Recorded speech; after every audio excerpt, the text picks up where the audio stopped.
High, সবাই কেমন আছিস? আশা করছি সবাই ভালো আছিস। তোদের সবাইকে তোদের প্রিয় চ্যানেল বিজ্ঞান শিক্ষাতে স্বাগতম।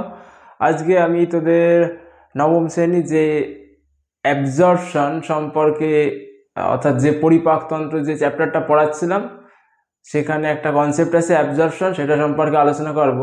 যদি এই ভিডিওটা একটুখানি ডিটেলসে আলোচনা করব, এখানে যারা 11-এর রয়েছিস তোরা এই ভিডিওটা দেখতে পারিস, আর যারা 9-এর রয়েছিস তাদের তাদের সবাইকেও দেখতে বলবো পুরোটাই, কারণ একটুখানি ডিটেলসে আলোচনা করেছি এই ভিডিওটার একটা কারণ হলো নাহলে বুঝতে পারবি না, ঠিক আছে? আর বড়রা যারা ভিডিও দেখছেন তাদের সবাইকে আমি আগের থেকেই সরি চেয়ে নিচ্ছি, কারণ সবাইকে আমি তুই বলে সম্বোধন করছি এখানটাতে, যেহেতু ছোটদের আমি ক্লাস দিচ্ছি তার জন্যে। আচ্ছা, যাই হোক, তাহলে শুরু করা যাক। সবার প্রথমেই কি আছে? অ্যাবজর্পশন, তাই তো? আজকে যে টপিকটা পড়াবো সেটা হলো অ্যাবজর্পশন। আগের ক্লাসে আমি ডাইজেস্টিভ গ্ল্যান্ড আর ডাইজেশন সম্পর্কে আলোচনা করে দিয়েছিলাম। যারা ভিডিওটা দেখিসনি তারা গিয়ে দেখে আসবি।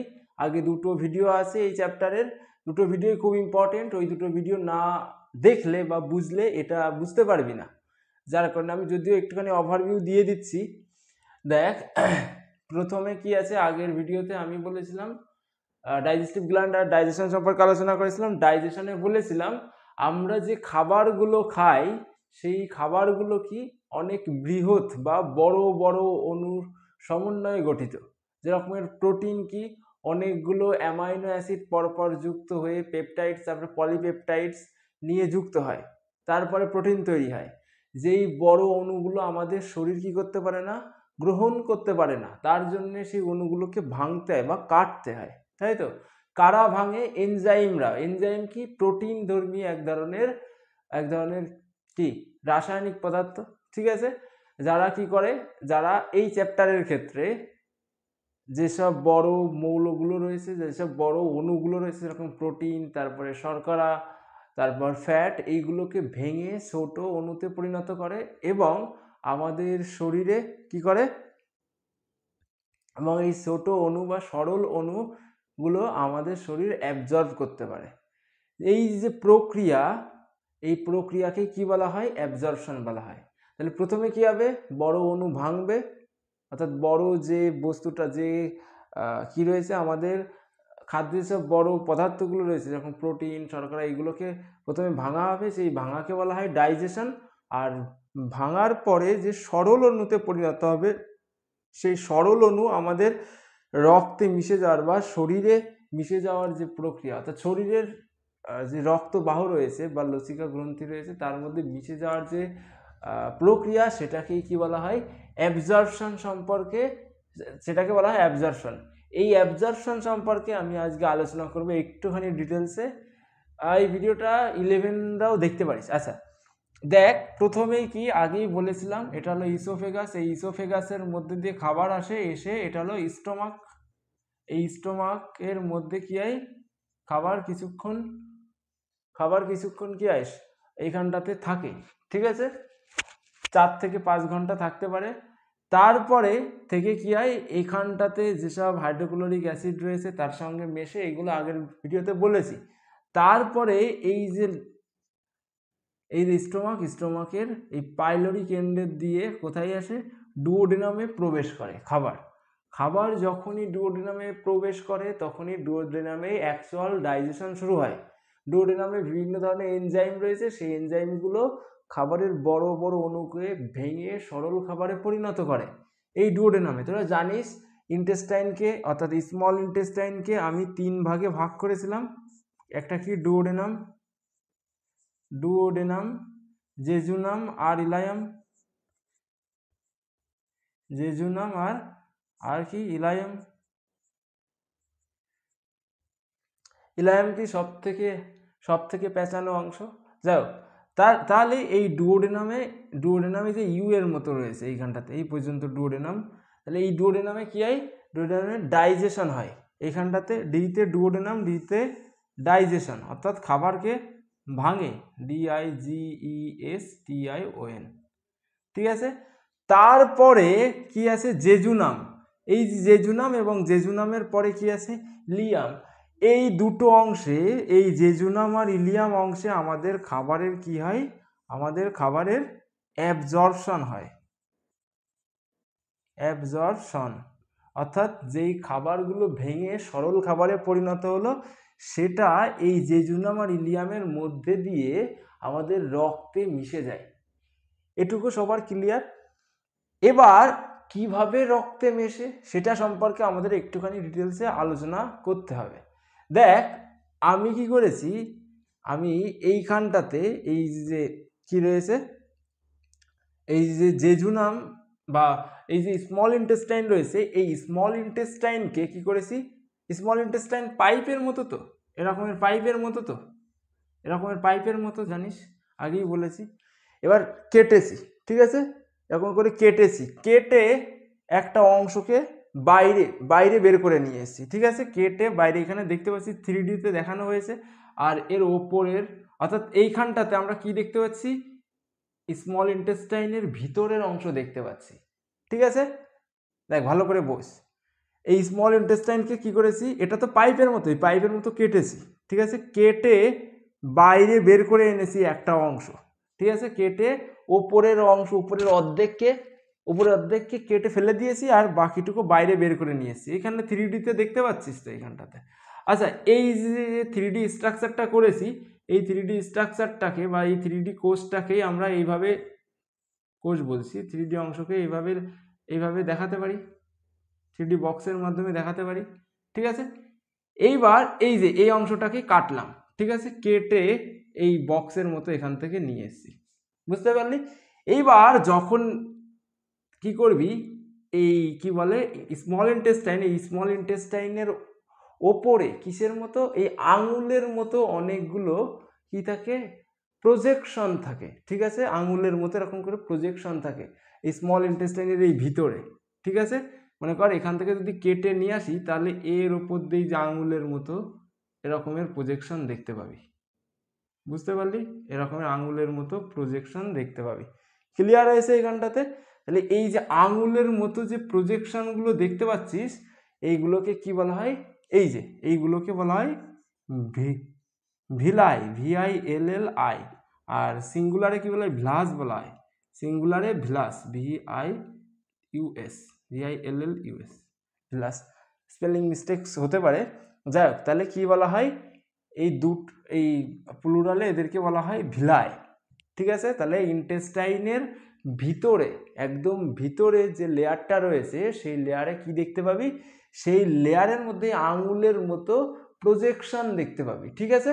যেই প্রজেকশনগুলোকে কি বলা হয়, ভিলাই বলা হয়। এখানটাতে দেখেছিস, এখান থেকে কেটে আনার পরে এই যে অংশটা কিউবিক রয়েছে এইখানটাতে নিয়ে আসার পরে দেখতে পাচ্ছি যে আঙুলের মতো প্রজেকশন দেখতে পাওয়া যাচ্ছে, যেইগুলোকে ভিলাই বলা হয়। এবার কথা হচ্ছে কেন এরকমের আঙুলের মতো প্রজেকশন হলো আমাদের ইন্টেস্টাইনের মধ্যে, কারণ তোরা জানিস একটু আগেই বললাম ইন্টেস্টাইনের মধ্যে আমাদের খাবার অ্যাবজর্পশন হয়।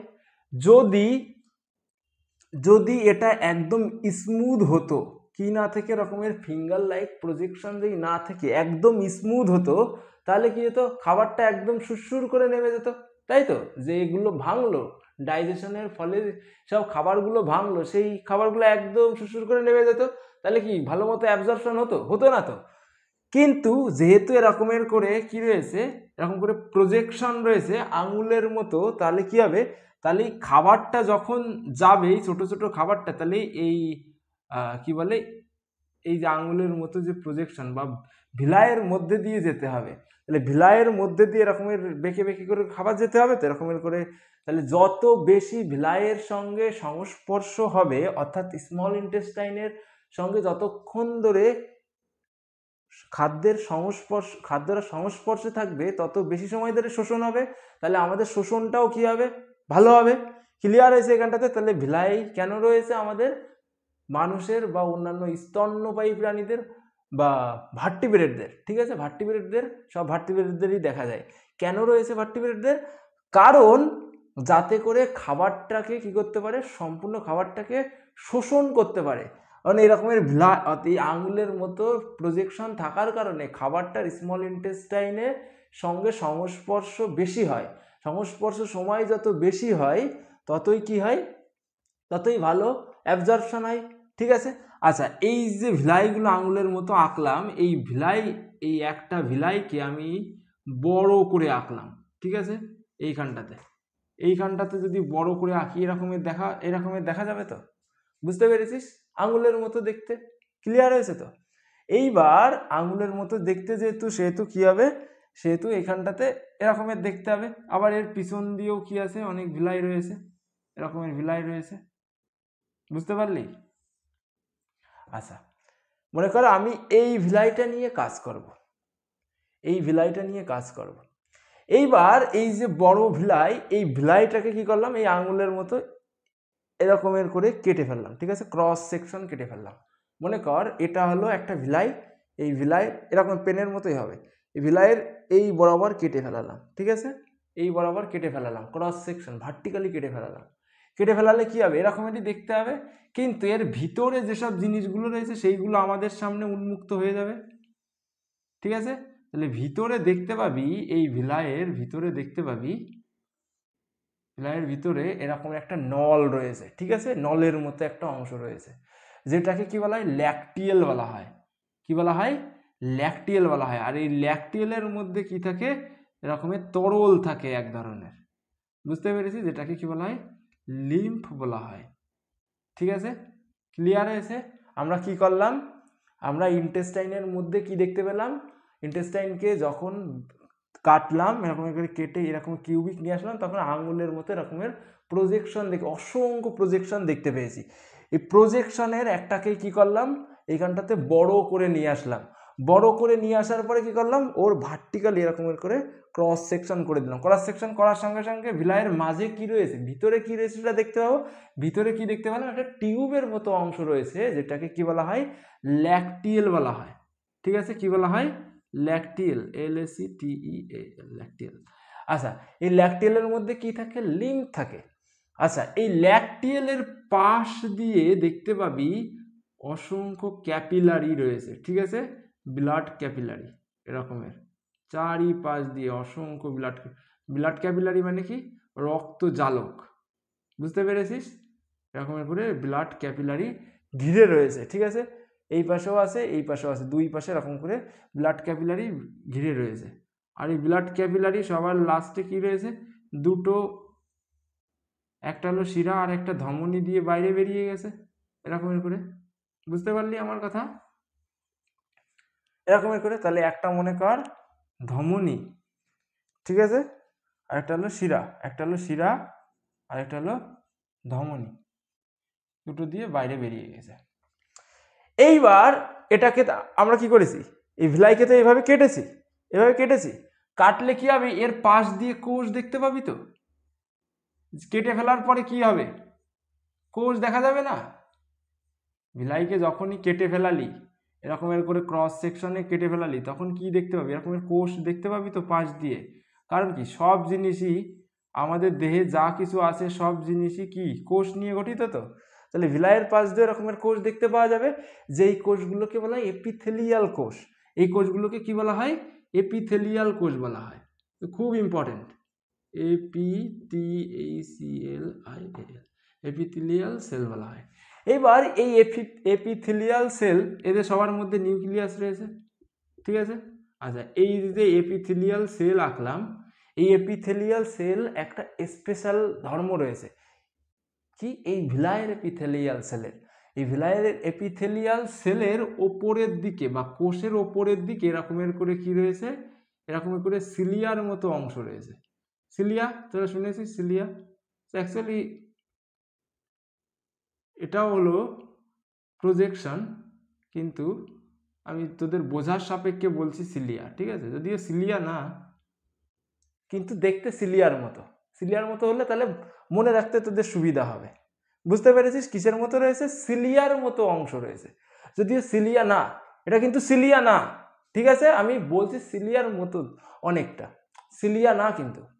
তাহলে এইখানে যে এপিথেলিয়াল কোষগুলো রয়েছে, সেই কোষগুলোর বাইরের দিকে এরকমের কি রয়েছে, বাইরের দিকে এরকমের করে ব্রাশের মতো আবরণ রয়েছে। ঠিক আছে, ব্রাশ, ব্রাশ। একটা এপিথেলিয়াল সেলকে যদি আমি এখান থেকে মনে কর একটা এপিথেলিয়াল সেলকে বাইরে যদি বের করে আনি, বড় করে দেখাই, এইখানটাতে যদি দেখাই, তাহলে এই কোষটা কি হবে, এরকমের দেখতে হবে তো, দেখতে পাচ্ছিস আশা করি সবাই, এরকমের দেখতে হবে তো, বুঝতে পেরেছিস আমার কথা?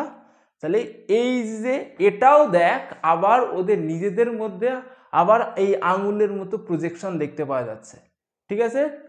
তাহলে এই যে এপিথেলিয়াল সেলের পাশ দিয়ে কি রয়েছে, অনেকটা সিলিয়ার মতো, যেটাকে যদি আমি আবার বড় করে দেখি তখনও আবার দেখতে পাবো এই প্রত্যেকটা এপিথেলিয়াল সেলের ওপরে কি রয়েছে, আঙুলের মতো প্রজেকশন রয়েছে, যেটাকে কি বলা হচ্ছে, মাইক্রোভিলাই বলা হচ্ছে, ঠিক আছে? প্রথমে কি ছিল, প্রথমে ছিল ভিলাই। ভিলাইকে যদি আমরা ক্রস সেকশন করি তাহলে কি দেখতে পাবো, এপিথেলিয়াল সেল পাবো। এপিথেলিয়াল সেলের পাশ দিয়ে কি হবে, ওই এপিথেলিয়াল সেলের পাশ দিয়ে বাইরে দিয়ে কি আছে, আবার আঙুলের মতো প্রজেকশন রয়েছে, যেইগুলো কি ছোট ছোট, ঠিক আছে? যার কারণে যেটাকে মাইক্রোস্কোপের নিচেই দেখতে পাওয়া যায়, যার কারণে এটাকে কি বলা হয়, মাইক্রোভিলাই বলা হয়, মাইক্রোভিআইএলএলআই। আচ্ছা, এইবার কথা হচ্ছে কেন এই মাইক্রোভিলাইয়ের কি দরকার? তাহলে আমি আগেই বলেছি, যখন কি হবে, যখন এরকমের করে আঙুলের মতো প্রজেকশন দেখতে পাওয়া যাবে, খাবার কি হবে, তত সময় দিয়ে পার হবে, তো ভিলাইয়ের মধ্যে তত বেশি সময়। আবার ভিলাইয়ের গায়ে যে ইথেলিয়াল সেলগুলো রয়েছে, সেই সেলগুলোরও আবার কি রয়েছে, সেই সেলগুলোরও আবার এরকমের করে ছোট ছোট ভিলাইয়ের মতো ছোট ছোট প্রজেকশন রয়েছে। তাহলে কি হবে, তাহলে যে খাবারটা যাবে সেই খাবারটার আরো বেশি সময় ধরে কি হবে, আরো বেশি সময় ধরে এদের সংস্পর্শে থাকবে, তাহলে শোষণটা বেশি পরিমাণে হবে। ক্লিয়ার হয়েছে এখানটাতে? তাহলে বিজ্ঞানীরা পরীক্ষা করে দেখেছে যে এখানটাতে এই ভিলাই আর মাইক্রোভিলাই নিয়ে যদি ওটাকে টোটালি আমরা এরকম করে সারাই ফেলি, বুঝতে পেরেছিস, মাইক্রোভিলাই আর ভিলাই তো এরকমের করে রয়েছে, বুঝতে পেরেছিস, কম্প্যাক্টলি রয়েছে, এরকমের, ঠিক আছে? মনে কর এই তারের মতো, ঠিক আছে? এইখানটাতে কত অনেক বড় তার দেখতে পাচ্ছি সবাই, অনেক বড় তার। তাহলে এই তারগুলোকে যদি আমরা কি করি, এই তারটাকে আমি এক জায়গায় এরকমের করে গুছাই ফেলি, ঠিক আছে? এক জায়গায় এরকম করে গুছাই ফেলি, তাহলে অল্প একটু জায়গার মধ্যে চলে এসছে তো, কিন্তু ছিল এত বড়টা। ঠিক এরকমেরটাই কি করেছে, এরকম করে কি বলে প্রজেকশন রয়েছে, সেই প্রজেকশনটাকে যদি এরকম করে সারাই ফেলাই, তাহলে বিজ্ঞানীরা দেখেছে যে প্রায় একটা ব্যাডমিন্টন যে কোর্ট রয়েছে না, ব্যাডমিন্টন খেলে যে এরকম টেনিস বল, ব্যাডমিন্টন না টেনিস, ঠিক আছে? টেনিস কোর্ট যত বড় হয় তত বড় এই কি বলে, তত বড় ওই পৃষ্ঠতলের ক্ষেত্রফল তত বড়, বুঝতে পারলি? পৃষ্ঠতলের ক্ষেত্রফল এত বড় হওয়ার কারণে যত খাবার থাকে তত খাবারের বেশিরভাগ অংশটাই আমরা কি করতে পারি, শোষণ করে ফেলাতে পারি। তাহলে এখানটাতে সবার ক্লিয়ার হয়েছে? এইবার এই চিত্রটা দেখ, এই চিত্রটা তোরা এমনি নিজেরাই বুঝতে পারবি। এই চিত্রটা আমি কি করেছি, এখানে যা বোঝালাম সেই জিনিসটা এখানটাতে এঁকেছি একটুখানি সুন্দর করে। এই যে এখানটাতে কি দেখতে পাচ্ছিস, ভিতরে এখন যেটা এই যে দাগ দিচ্ছি ভিতরের দিকে, এটা হলো ল্যাকটিয়াল। এই ল্যাকটিয়ালের মধ্যে কি রয়েছে, লিম্ফ রয়েছে, আর এই পাশ দিয়ে দেখতে পাচ্ছিস জালকের মতো, যেটাকে কি বলা হয়, রক্ত জালক বলা হয়। আর এই দুই পাশ দিয়ে ধমনী আর শিরা বেরিয়ে গেছে, আর এইগুলো কি, ভিলাই। আচ্ছা, ভিলাইকে এইভাবে কেটেছি, সামনের ভিলাইটাকে এইভাবে কেটেছি, কাটার ফলে কি দেখতে পাচ্ছি, এখানকার যে কোষগুলো কি হয়ে গেছে, উন্মুক্ত হয়ে গেছে ভিলাইয়ের এপিথেলিয়াল সেলগুলো। তারপরে কি রয়েছে, এপিথেলিয়াল সেলগুলোর এটা একজন স্পেশাল এপিথেলিয়াল সেল, ওদের উপরে সিলিয়ার মতো রকমের করে কি রয়েছে, প্রজেকশন রয়েছে, যদিও সিলিয়া না, ওই প্রজেকশনগুলো কি করেছে, ওই প্রজেকশনগুলো আমাদের খাদ্য অ্যাবজর্পশনের জন্য কাজে লাগে। এটুকু ক্লিয়ার? আচ্ছা, এইবার আমার কাছে আয়, আমার কথা শোন। এইবার খাবার কি করে অ্যাবজর্ব হয়, আমাদের আমরা তো বুঝতে পারলাম এইখানটাতে এপিথেলিয়াল সেল, তারপরে ভিলাই, মাইক্রোভিলাই সব কিছু বুঝতে পারলাম। এবার খাবার কি করে অ্যাবজর্ব হয়, ঠিক আছে, আমাদের শরীরে। তাহলে কোথায় অ্যাবজর্ব হবে? এই জেজুনাম আর ইলিয়ামের মধ্যে অ্যাবজর্ব হবে। এবার কথা হচ্ছে কী করে খাবার অ্যাবজর্ব হয়। যখনই খাবার কি হয় এই জেজুনাম আর ইলিয়ামের মধ্যে আসে, এই তো জেজুনাম আর ইলিয়াম, এবার এর মধ্যে যখন আসে মানে সরল খাবার হয়ে আসে, তখন কি হয়, তখন এই মাইক্রোভিলাইকে পাস করে যেতে হয়। তাহলে একটা জিনিস দেখ, এই মাইক্রোভিলাইয়ের পাশ দিয়ে খাবারের কি থাকে, ঘনত্ব বেশি থাকে, তো ডেনসিটি বেশি থাকে, খাবারের ডেনসিটি। তাহলে যে প্রোটিনগুলো ভেঙে অ্যামাইনো অ্যাসিডে, প্রোটিন ভেঙে কিসে পরিণত হবে, অ্যামাইনো অ্যাসিডে পরিণত হবে, তো ঠিক আছে, প্রোটিনকে ভেঙে অ্যামাইনো অ্যাসিডে পরিণত, অ্যামাইনো অ্যাসিড, তারপরে যে সরল শর্করা বা মোনোস্যাকারাইডগুলো রয়েছে, সেই মোনোস্যাকারাইডগুলোর ঘনত্ব বেশি থাকবে, তো কার তুলনায়, এই এপিথেলিয়াল সেলের মধ্যে যে মোনোস্যাকারাইড রয়েছে। বুঝতে পেরেছিস আমার কথা, বুঝতে পারছিস? আচ্ছা, মনে কর আমি কি করলাম, আমি এই পাশেরগুলো একটুখানি মুছে দিই, ঠিক আছে, এই পাশেরগুলো মুছে না দিলে বোঝাতে পারছি না। আচ্ছা দেখ, এইখানটাতে আমি মুছে দিচ্ছি।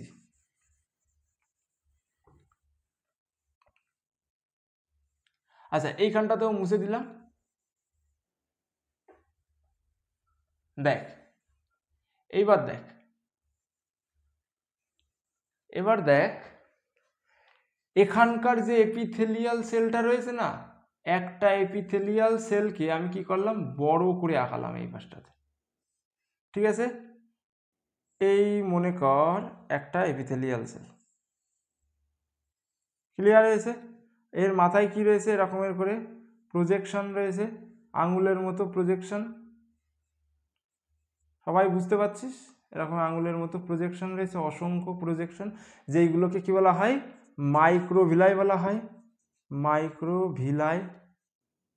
আচ্ছা, এইবার এই মাইক্রোভিলাইয়ের বাইরে, মাইক্রোভিলাইয়ের বাইরে খাবারের কনসেন্ট্রেশন বেশি, তো খাবারের কনসেন্ট্রেশন যেহেতু বেশি, তাহলে কি হবে, তোরা জানিস কোন কোন খাবারের কনসেন্ট্রেশন বেশি? আমরা কি জানি, প্রোটিন ভেঙেছে, প্রোটিন কিসে ভেঙেছে, অ্যামাইনো অ্যাসিডে, অ্যামাইনো অ্যাসিড আগের ক্লাসে বলেছি।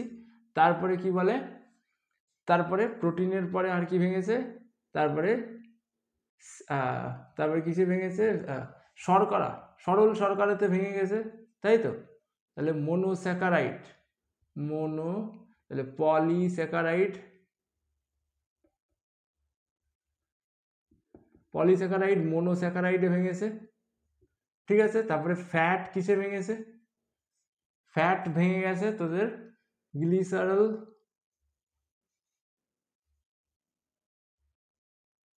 গ্লিসারল বলছি, আচ্ছা ট্রাইগ্লিসারাইডে ভেঙে গেছে, TRIGLYCERID, ট্রাইগ্লিসারাইডে ভেঙে গেছে। তারপরে কিসে ভেঙে গেছে, ফ্যাটি অ্যাসিডে ভেঙে গেছে, ফ্যাটি অ্যাসিড। আর কিসে ভেঙে গেছে, গ্লিসারলে ভেঙে গেছে, গ্লিসারলে ভেঙে গেছে, ক্লিয়ার হয়েছে? তাহলে এই পাশের এই যে অ্যামাইনো অ্যাসিড, এইখানটাতে অ্যামাইনো অ্যাসিড, মোনোস্যাকারাইড, তারপরে ফ্যাটি অ্যাসিডের কনসেন্ট্রেশন বেশি হবে, তো কিসের বাইরে, এই এপিথেলিয়াল সেলের বাইরে। তাহলে মনে কর ফ্যাটের কথা বাদ দে, ঠিক আছে, ফ্যাটকে বাদ দিয়ে দে, আমি এখানে যা বোঝাবো ফ্যাটকে বাদ দিয়ে দে। কেন ফ্যাটকে বাদ দিতে বলছি, কারণ ফ্যাট একটা আলাদা পদ্ধতির মাধ্যমে আমাদের শরীরে ছড়িয়ে পড়ে, ঠিক আছে। ফ্যাটেরটা যার কারণে পরে পড়াবো, আগে এই প্রোটিন আর কি, প্রোটিন আর শর্করার কথা ভাব। তাহলে এই মাইক্রোভিলাইয়ের বাইরে প্রচুর পরিমাণে অ্যামাইনো অ্যাসিড আর কি আছে, আর মোনোস্যাকারাইড রয়েছে। যেহেতু আর এর ভিতরে কি আছে, এর ভিতরে কম পরিমাণে রয়েছে, যেহেতু এর ভিতরে কম পরিমাণে রয়েছে আর এইখানটাতে বেশি পরিমাণে রয়েছে, তার জন্যে কি হবে, তার জন্যে অ্যামাইনো অ্যাসিড কি হবে, বেশি ঘনত্বের থেকে কম ঘনত্বের মধ্যে, অর্থাৎ এই জায়গার থেকে এই সেলের মধ্যে ঢুকে যাবে, অ্যামাইনো অ্যাসিড সেলের মধ্যে ঢুকে যাবে। তারপরে এখানকার যে মনোস্যাকারাইড রয়েছে সেটাও কি হয়ে যাবে, মনোস্যাকারাইডও কি হয়ে যাবে, মনোস্যাকারাইড ওই সেলের মধ্যে ঢুকে যাবে। এটুকু সবার ক্লিয়ার?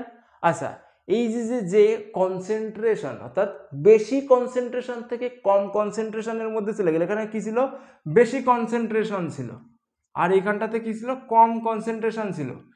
বেশি কনসেন্ট্রেশন থেকে কম কনসেন্ট্রেশনের মধ্যে যে অ্যামাইনো অ্যাসিড আর মনোস্যাকারাইড চলে গেল কোনো বাধা ছাড়াই, এটাকে কি বলা হয়, এটাকে বলা হয় নিষ্ক্রিয় পরিবহন ব্যবস্থা। ঠিক আছে, কি বলা হয়, নিষ্ক্রিয়। এই নিষ্ক্রিয় পরিবহন ব্যবস্থা ছাড়াও সক্রিয় পরিবহন ব্যবস্থার মাধ্যমে কি হয়, মাধ্যমেও এই অ্যামাইনো অ্যাসিড আর এই মনোস্যাকারাইড এই সেলের মধ্যে প্রবেশ করে। ঠিক আছে, বেশি কনসেন্ট্রেশনের থেকে কম কনসেন্ট্রেশনের মধ্যেই তো যাবে। মনে কর তোরা কি করছিস, মনে কর তোদের ঘরে ধূপকাঠি জ্বালানো রয়েছে।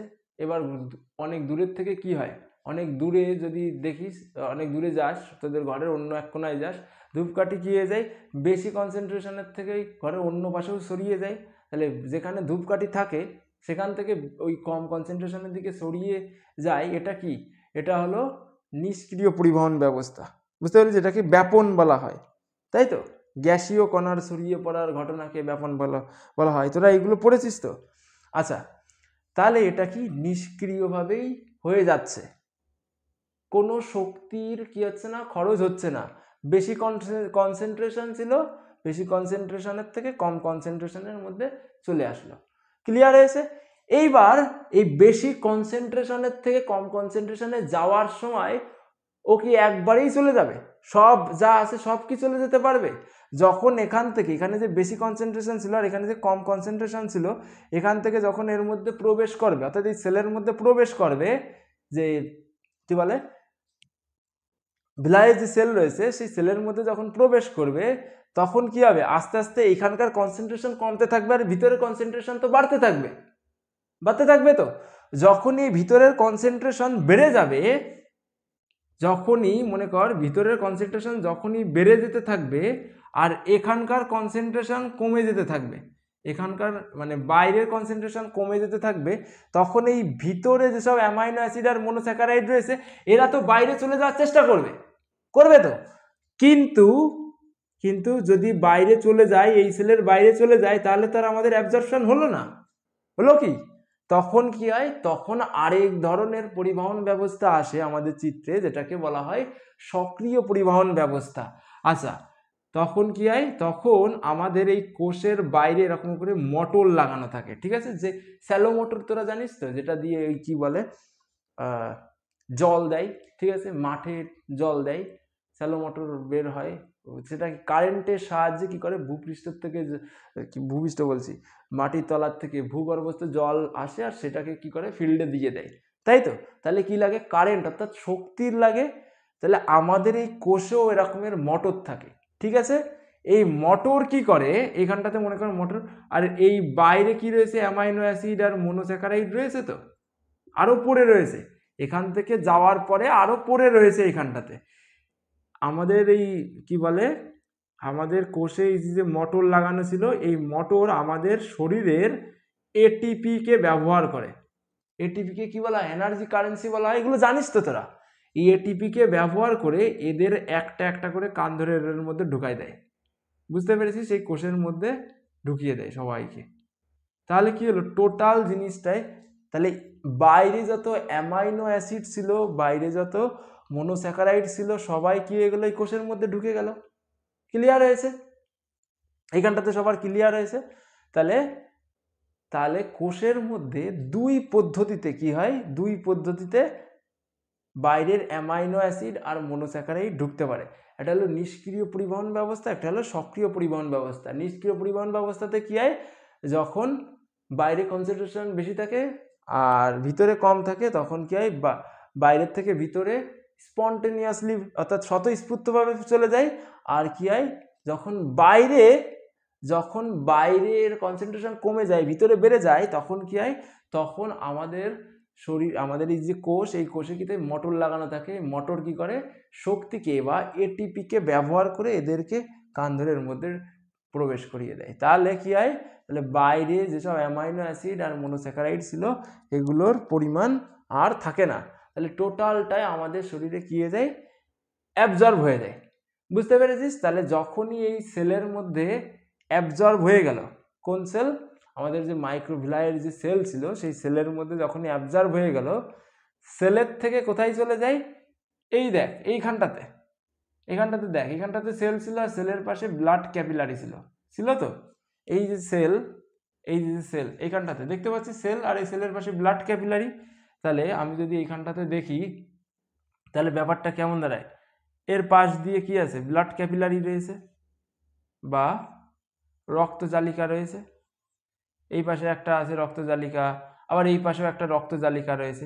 তাহলে এই যে ব্লাড ক্যাপিলারি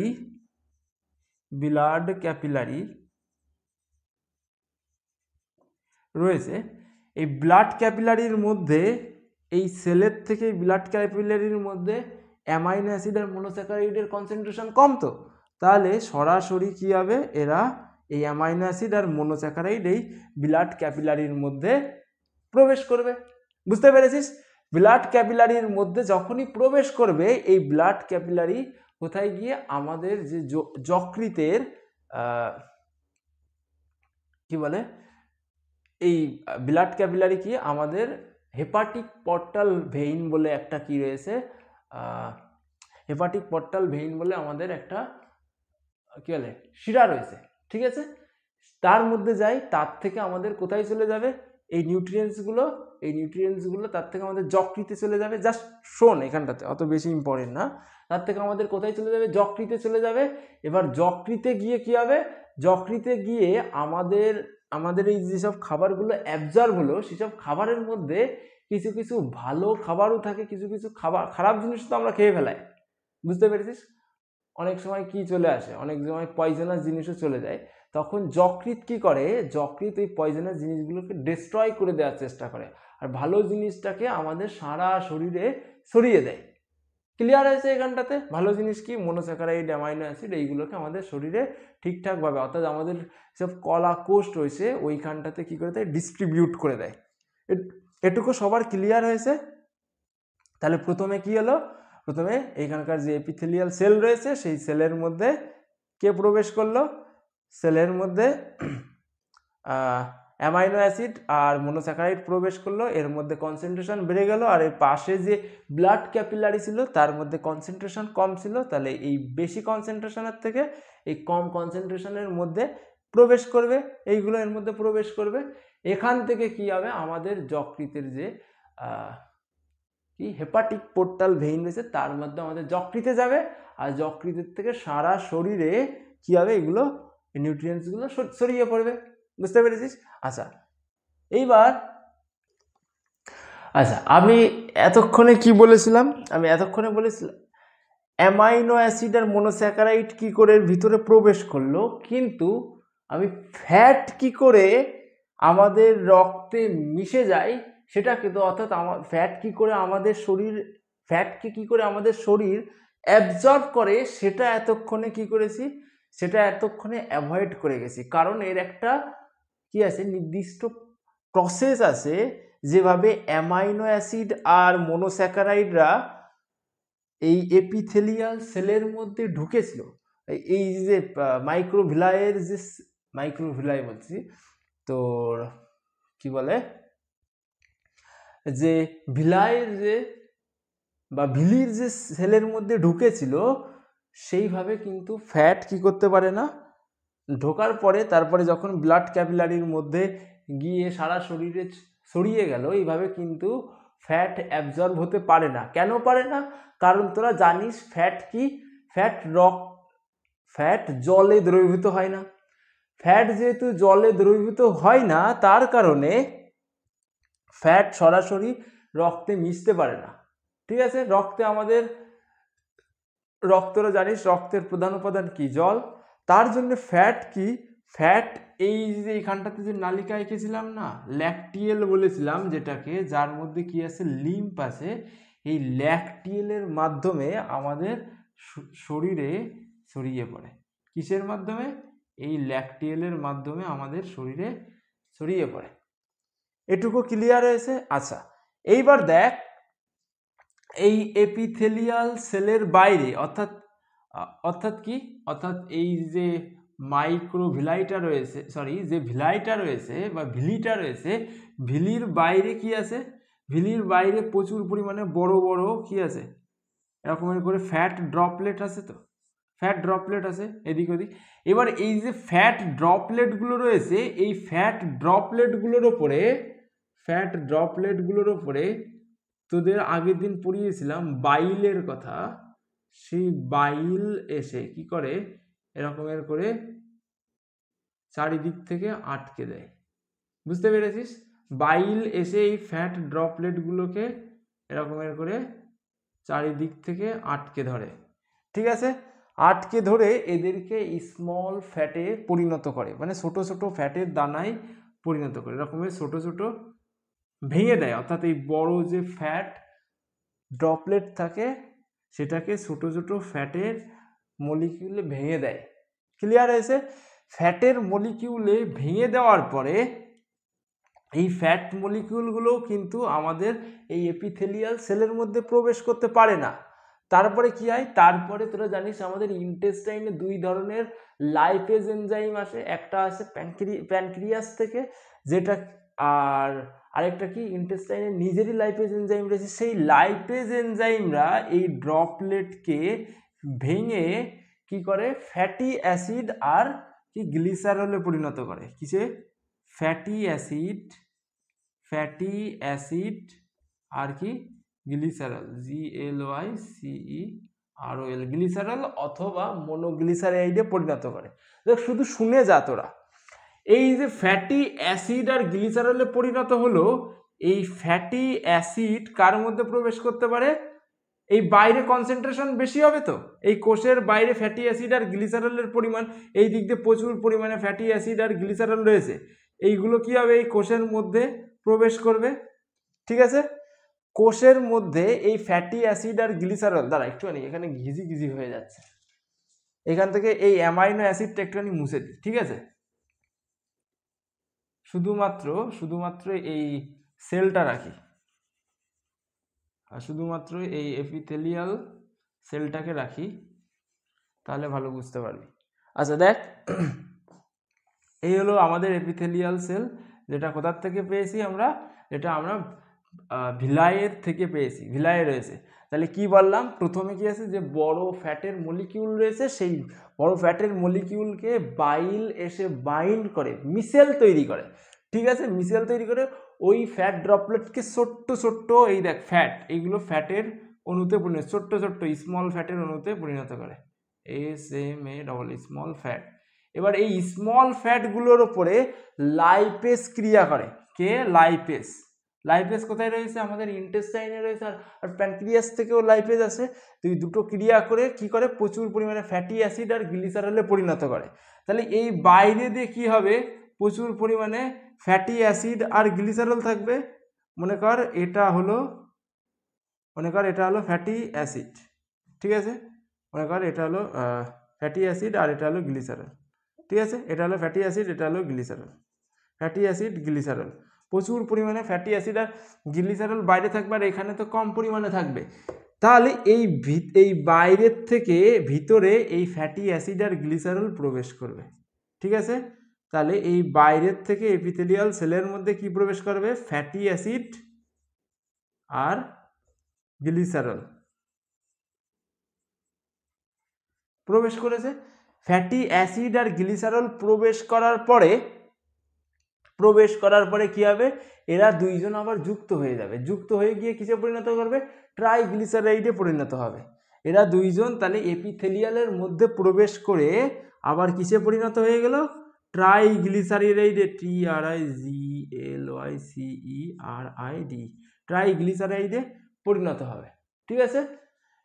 এই ট্রাইগ্লিসারাইডে মনে কর এরকমের একটা ট্রাইগ্লিসারাইডে পরিণত হয়ে গেল, একটা গোল দিয়ে প্রকাশ করলাম ট্রাইগ্লিসারাইডকে।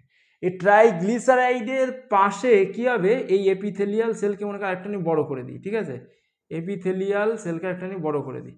আচ্ছা, এই যে পাশে কি হবে, পাশ দিয়ে অ্যামাইনো অ্যাসিডের একটা কোট তৈরি হবে, ঠিক আছে, কোট মানে জ্যাকেট, ঠিক আছে। এখানে যে ট্রাইগ্লিসারাইড হলো তার পাশ দিয়ে কি হবে, প্রোটিনের একটা কোট তৈরি হবে, ঠিক আছে, এই মনে কর প্রোটিনের কোট তৈরি হবে। যখনই এই ট্রাইগ্লিসারাইডের পাশ দিয়ে প্রোটিনের কোট তৈরি হয়ে গেল, তখনই এর নাম হয়ে যাবে কাইলোমাইক্রন বা চাইল, CHYLOMICRON, কাইলোমাইক্রন। এই কাইলোমাইক্রনটাই কি করতে পারে, কাইলোমাইক্রনটা জলে দ্রবীভূত হয়, ঠিক আছে। এটা সরাসরি কি হবে, এখান থেকে তোরা জানিস এর নিচে কি আছে, এর নিচে ল্যাকটিয়াল রয়েছে, তাহলে এই যে মনে কর এই কোষের মধ্যে কাইলোমাইক্রন আসলো, এখানে কোষের মধ্যে কাইলোমাইক্রন আসলো, কাইলোমাইক্রনের থেকে এই ল্যাকটিয়ালের মধ্যে কাইলোমাইক্রন এই ল্যাকটিয়ালের মধ্যে প্রবেশ করবে, আর এই ল্যাকটিয়ালের মাধ্যমেই কি হবে, আমাদের ফ্যাট কি বলে, ফ্যাটের অ্যাবজর্পশন শেষ হবে। ক্লিয়ার হয়েছে এখানটাতে? তাহলে তাহলে অ্যাসিড কি করে, তাহলে ফ্যাট কি করে আমাদের শরীরে অ্যাবজর্ব হবে, প্রথমে যে বড় ফ্যাটের মলিকিউল রয়েছে সেটাকে কে এসে ভাঙবে, বাইল এসে সেটার সঙ্গে যুক্ত হয়ে মিসেল তৈরি করবে, মিসেল তৈরি করার পরে সেটাকে ছোট্ট ছোট্ট ফ্যাটের মলিকিউল ভাঙবে, ছোট্ট ছোট্ট ফ্যাটের মলিকিউল ভাঙার পরে তারপরে সেই ছোট্ট ছোট্ট ফ্যাটের মলিকিউলের ওপরে লাইপেজ নামক এক ধরনের এনজাইম ক্রিয়া করে সেটাকে ফ্যাটি অ্যাসিড আর গ্লিসারলে পরিণত করবে। এবার এই ফ্যাটি অ্যাসিড আর গ্লিসারলটা কোথায় প্রবেশ করতে পারবে, এই এপিথেলিয়াল সেলের মধ্যে প্রবেশ করবে। এপিথেলিয়াল সেলের মধ্যে প্রবেশ করে ওরা আবার কি হবে, ট্রাইগ্লিসারাইডে পরিণত হয়ে যাবে, ওরা দুইজন যুক্ত হয়ে ট্রাইগ্লিসারাইডে পরিণত হয়ে যাবে। ট্রাইগ্লিসারাইডে পরিণত হয়ে ওরা কি করবে, ওর শরীরের চারপাশে প্রোটিনের একটা কোট তৈরি করবে, ঠিক আছে। যখনই প্রোটিনের কোট তৈরি হয়ে গেল তখন ওর নাম আর ট্রাইগ্লিসারাইড থাকলো না, ওর নাম হয়ে গেল কাইলোমাইক্রন। আর এই কাইলোমাইক্রনটাই কি হয়, জলে দ্রবীভূত হয় এবং এই এপিথেলিয়াল সেল থেকে কিসের মধ্যে প্রবেশ করবে, এই ল্যাকটিয়ালের মধ্যে প্রবেশ করবে, ঠিক আছে। তারপরে আমাদের সারা শরীরে কি হবে, প্রবাহিত হবে। আশা করছি তোরা এই লেকচারটা পুরোপুরি বুঝতে পেরেছিস। একটুখানি জটিল ছিল, যারা নাইনের যারা দেখছিস তারা এই লেকচারের এই ফ্যাটের যেটা পড়ালাম এটা কি করতে পারিস, এটা অ্যাভয়েড করে দিতে পারিস, কারণ এটা তোদের সিলেবাসে নেই। কিন্তু যারা 11-এ যারা আসিস তোদের জন্য খুব ইম্পর্টেন্ট, এবং তোরা যদি বলিস কেউ কমেন্টে এটাকে আরও ডিটেলসে পড়িয়ে দিতে, তাহলে আমি এর জন্য একটা সেপারেট ভিডিও বানাবো। এটা একটা ওভারভিউ ভিডিও ছিল, আর তোদের 11-এর বইয়েও এমনি সামান্য একটুখানি ওভারভিউও দেওয়া আছে, দেখেছি। আর ঠিক আছে, তাহলে সবাই ভালো করে পড়ালেখা কর। আর আমি আবার নেক্সট দিন তোদের অন্য একটা ক্লাস নিয়ে আসবো। All the best.